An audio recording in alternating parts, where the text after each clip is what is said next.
universitas yang ada di Indonesia dan 3 universitas yang ada di Amerika Serikat. Kita bekerja sama. Itu tentunya bekerja sama juga dengan Kemenak dan Kemendiknas ya, membuat suatu modul dan kita berikan peningkatan kapasitas kepada guru supaya mereka lebih transparan, mereka mempersiapkan bahan ajar dan mereka mungkin Mas pernah lihat active learning atau pembelajaran aktif, di mana di dalam ruang kelas itu anak-anak dibuat semacam kelompok-kelompok sehingga ada two-way communication ya. Jadi ada murid juga bertanya kepada guru, bukan hanya guru saja yang bicara, tetapi itu meningkatkan daya pikir anak, daya partisipasi anak. Jadi ini suatu dampak yang sangat yang kita peroleh dari hal tersebut. Tadi saya sebutkan bahwa kita bekerjasama dengan 14 universitas di Indonesia karena kami bekerja di sekitar 7 provinsi di Indonesia.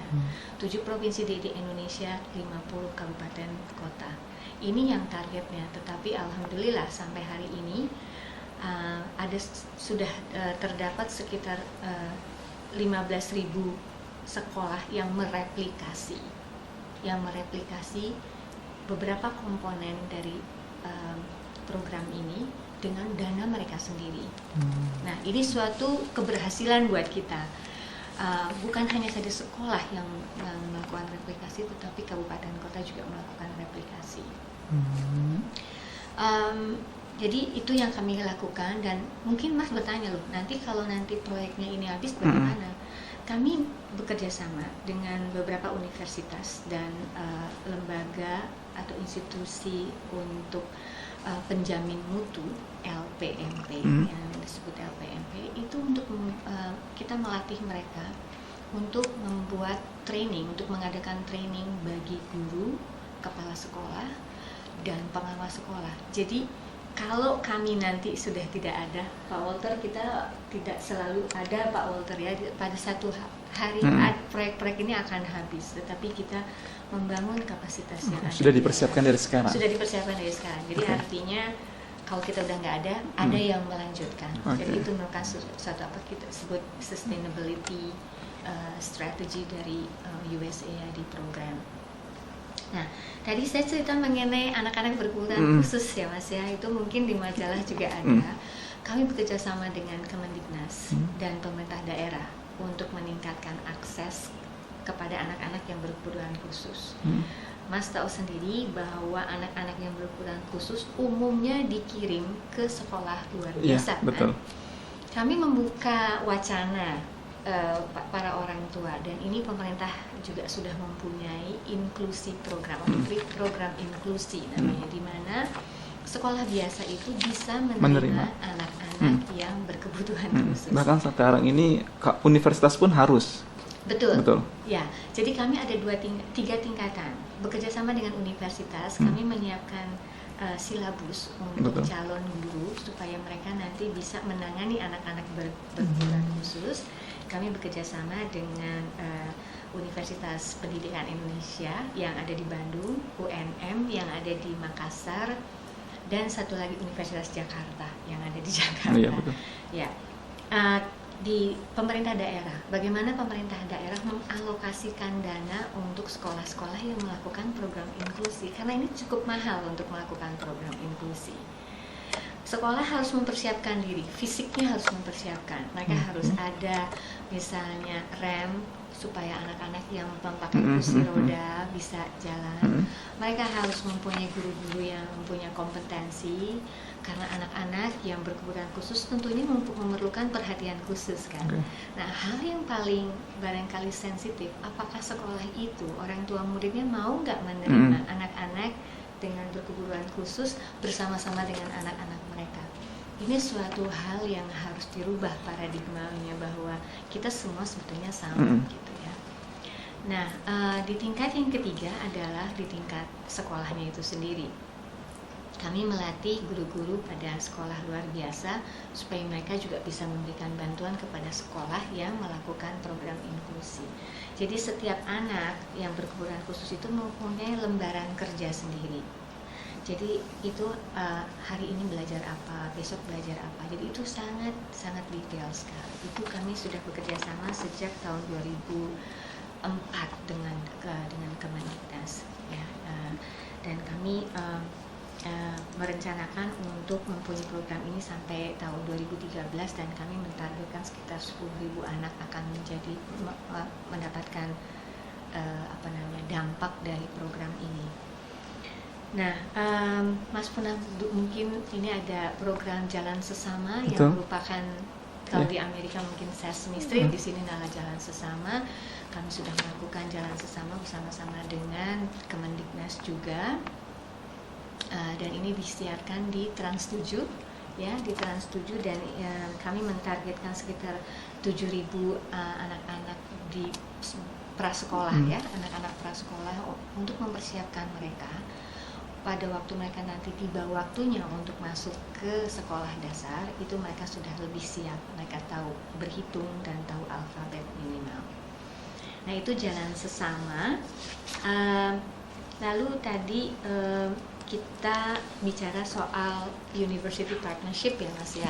Tadi Pak Walter juga, kami sudah ada, kami berencana akan melakukan sekitar ada 25 kemitraan antara universitas yang di Indonesia dan universitas yang ada di Amerika.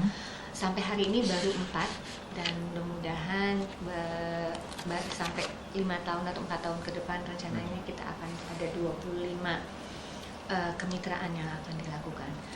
Fokusnya adalah agar ada peningkatan kapasitas dalam hal penelitian atau research, dan assessment dan manajemen juga. Jadi dengan adanya kemitraan, jadi ada take and give, ya, antara universitas di kedua negara ini. Nanti saya juga, kalau nggak salah kita itu juga ada fact sheet-nya di sana.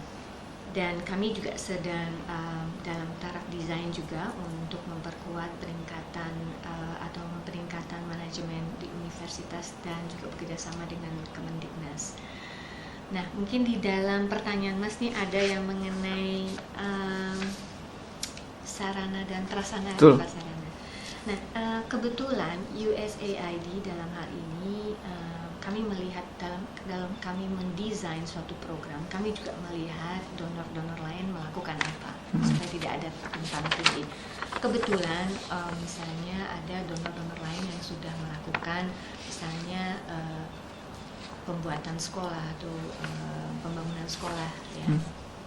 Jadi yang kami lakukan di USAID adalah kami membantu pemerintah Indonesia pada waktu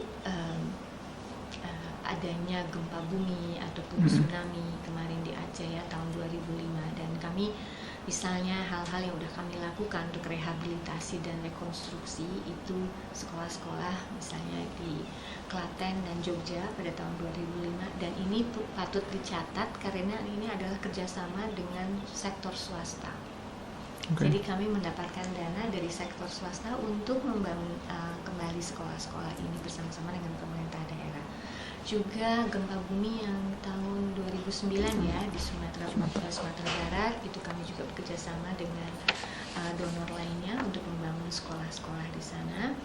Dan juga pada waktu di Aceh itu ada satu fakultas keguruan di Unsyah yang kebetulan setelah tsunami itu perlu direhab, dan sekarang kami juga melakukan rehabilitasi. Dan untuk sekolah-sekolah ini yang kami bantu bukan hanya saja merekonstruksi bangunannya, tapi kami juga memberikan furniture di dalamnya lengkap. Jadi si murid tinggal masuk, duduk, belajar. Tinggal masuk, dan juga ada satu Aceh Politeknik yang ada di itu juga bekerja sama dengan swasta. Jadi swasta membangun bangunannya, dan USAID membangun mengisi di dalamnya, termasuk merekrut para dosen dan membuat sistem manajemennya juga. Oke, terakhir Mbak, e-learning di Indonesia saat ini mulai membooming gitu loh. Sementara untuk meningkatkan e-learning itu salah satu faktor yang harus tersedia adalah perangkat komputer gitu kan. Pemerintah Amerika, melihat e-learning di Indonesia ini seperti apa gitu kan. Sementara boleh dibilang infrastrukturnya belum cukup. Betul.